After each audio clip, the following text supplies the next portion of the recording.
Back to news. Road షోలో పాల్గొనడానికి మిర్యాలగూడ వెళ్తూ బీఆర్ఎస్ అధినేత కేసీఆర్ రైతులతో మాట్లాడారు. అన్నేపర్తి దగ్గర రైతులతో మాట్లాడి వారి సమస్యలు అడిగి తెలుసుకున్నారు. అటు నల్గొండ బైపాస్ రోడ్లో ఉన్న ఐకేపీ ధాన్యం కొనుగోలు కేంద్రం వద్ద రైతులతో కేసీఆర్ మాట్లాడారు. ధాన్యం కొనుగోలు ఎలా జరుగుతున్నాయో రైతులను అడిగి తెలుసుకున్నారు.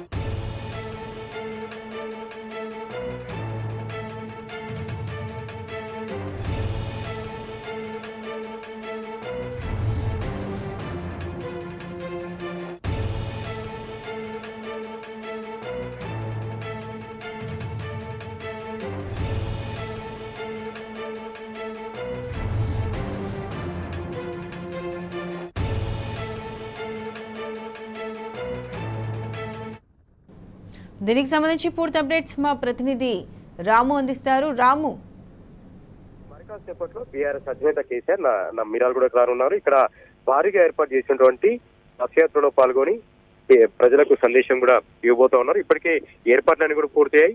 మిర్యాలగూడలో ఎక్కడ చూసినా కూడా ఇసుకేస్తే రాలినంతగా తండోపతండాలుగా ప్రజలందరూ కూడా తరలి వచ్చారు, అభిమానులు తరలి వచ్చారు, ప్రధానంగా రైతులు తరలి వచ్చారు. ఈ ప్రాంతం అంతా కూడా సాగర్ ఆయకట్టు కింద సాగవుతున్నటువంటి ప్రాంతం కాబట్టి గత 4.5 నెలలుగా సాగర్ ఆయకట్టు కింద నీళ్లు ఇవ్వకపోవడంతో వందలాది ఎకరాలు, వేలాది ఎకరాలు ఇక్కడ మొత్తం కూడా ఎండిపోయినటువంటి పరిస్థితుల్లో వారి బాధలు తెలుసుకొని ఇప్పుడు ప్రస్తుతం పార్లమెంట్ ఎన్నికలు జరుగుతున్న నేపథ్యంలో ఎలాంటి తీర్పు ఇవ్వాలి, ఎలా ఆలోచన చేయాలి, ఎలా విచక్షణతో ఓటేయాలని కూడా దిశానిర్దేశం చేస్తారు కాబట్టి పెద్ద ఎత్తున రైతులు తరలి వచ్చారు. మార్గ మధ్యలో ప్రతి చోట కూడా నీరాజనాలు పలికారు. పూలవర్షం కురిపిస్తూ ఆప్యాయత చూపిస్తూ కార్యకర్తలందరూ కూడా కేసీఆర్ గారి పైన అభిమానం చాటుకుంటూ కాన్వాయ్ని ఫాలో అవుతూ రావడం జరిగింది. చిట్యాల దాటిన తర్వాత నార్కట్పల్లి దాటిన తర్వాత నల్గొండ బైపాస్ వచ్చిన తర్వాత అక్కడ ఆర్జాలబావి ఐకేపీ ధాన్యం కొనుగోలు కేంద్రం అంతా కాసేపు ఆగారు, రైతులతో మాట్లాడారు. ఏదైతే ధాన్యానికి బోనస్ ఇస్తామని కాంగ్రెస్ పార్టీ చెప్పి మోసం చేసిందో వాటిపైన కూడా రైతులతో వివరాలు అడిగి తెలుసుకున్నారు.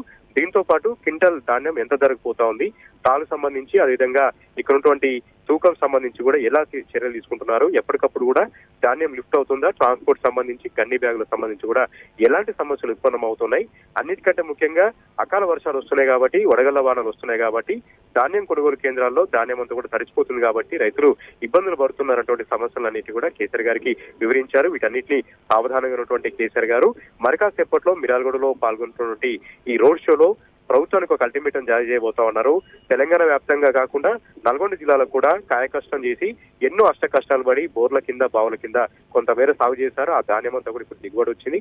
ఆ దిగుబడి వచ్చినటువంటి ధాన్యం అంతా కూడా ప్రభుత్వం నమ్ముకొని ప్రభుత్వ ఏర్పాటు చేసినటువంటి ఐకేపీ ధాన్యం కొనుగోలు కేంద్రాల్లో పెట్టి ప్రభుత్వం కొంటుందేమన్నటువంటి ఒక ఆశతో రైతులందరూ కూడా ఉన్నారు. కానీ ప్రభుత్వం వేగంగా కొనుగోలు చేయకపోవడం, గన్ని బ్యాగులు సరఫరా చేయకపోవడం, కొన్నటువంటి ధాన్యాన్ని కూడా త్వరితగతిన లారీలు పెట్టి ట్రాన్స్పోర్ట్ చేయకపోవడంతోనే అకాల వర్షాలకు ఎక్కడికక్కడ కూడా తడిసి మళ్ళీ ఫైనల్ గా రైతులు ఇబ్బంది పడుతూ ఉన్నారు, రైతులను ఇబ్బంది పెడతా ఉన్నారు.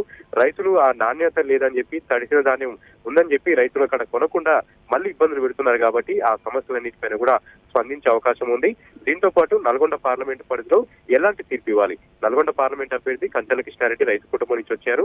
రైతు కుటుంబం నుంచి వచ్చినటువంటి రైతు బిడ్డను గెలిపిస్తే ఢిల్లీలో బీఆర్ఎస్ పార్టీ ఎంపీలు ఉంటే ఏ విధంగా లాభం జరుగుతున్నటువంటి అంశాలన్నింటినీ కూడా ఈరోజు ఖచ్చితంగా వివరించబోతా ఉన్నారు.